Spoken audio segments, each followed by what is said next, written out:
കാലവും ചരിത്രവും അദ്ദേഹത്തിനെ വിശേഷിപ്പിച്ചത് ഇങ്ങനെയായിരുന്നു: എ സിംഗിൾ സ്പിരിച്വൽ ഡൊമീനിയൻ. 20 രാജ്യങ്ങൾ അടക്കി ഭരിച്ച ഒരേ ഒരു ഭരണാധികാരി. പിശാചിനു പോലും അദ്ദേഹം പോകുന്ന വഴികളിലൂടെ സഞ്ചരിക്കാൻ പേടിയാണത്രേ. അതായിരുന്നു ഉമറിന്റെ ഭരണം. എന്റെ കാലശേഷം ഒരു നബി വരാനുണ്ടായിരുന്നെങ്കിൽ അത് മഹാനായ ഉമർ ഖലീഫയാകുമെന്ന് സ്വല്ലല്ലാഹു അലൈഹി വസല്ലമ, ഈ ലോകത്തിന്റെ നായകൻ, വിളിച്ചു പറഞ്ഞിട്ടായിരുന്നു.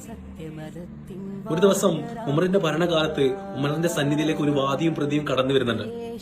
പ്രതിക്ക് തക്കതായിട്ടുള്ള ശിക്ഷ നൽകിയതിനു ശേഷം ഉമർ തങ്ങള് വീണ്ടും ആ റൂമിനുള്ളിലേക്ക് കടന്നുപോയിട്ട്, ആ മുറിയിലേക്ക് കടന്നുപോയിട്ട് സ്വന്തം നെഞ്ചത്ത് കൈവച്ച് പറയുന്നുണ്ട്: ഖത്താബിന്റെ മകൻ ഉമറെ, ഖത്താബ് ഈത്തപ്പഴത്തിന്റെ മരത്തിന്റെ മുകളിൽ കെട്ടിയിട്ട് നിന്നെ തല്ലുന്ന സമയത്ത്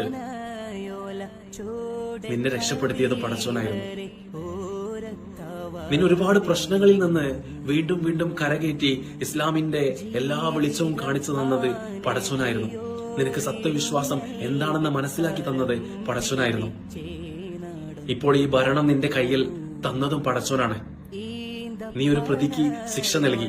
നീ ഒരിക്കലും അഹങ്കാരിയാവരുത് ഉമറ എന്ന് പറഞ്ഞ് സ്വന്തം ശരീരത്തിൽ ചാട്ടവയർ കൊണ്ട് അടിച്ചടിച്ച് വേദന കൊണ്ട് പൊളയുന്ന സമയത്ത് സ്വന്തം അഹങ്കാരം മനസ്സിൽ നിന്നും പോയി എന്ന് പറഞ്ഞുകൊണ്ട് സന്തോഷിക്കുന്ന ഉമർ തങ്ങളുണ്ട്. മനസ്സില് ഒരു തുള്ളിയെങ്കിലും അഹങ്കാരമുണ്ടെങ്കിൽ അത് മാറ്റിവെക്കുന്നത് നല്ലതാണ്. അഹങ്കാരം സ്വർഗത്തെ നഷ്ടപ്പെടുത്തും, നരകത്തെ വിളിച്ചു വരുത്തും.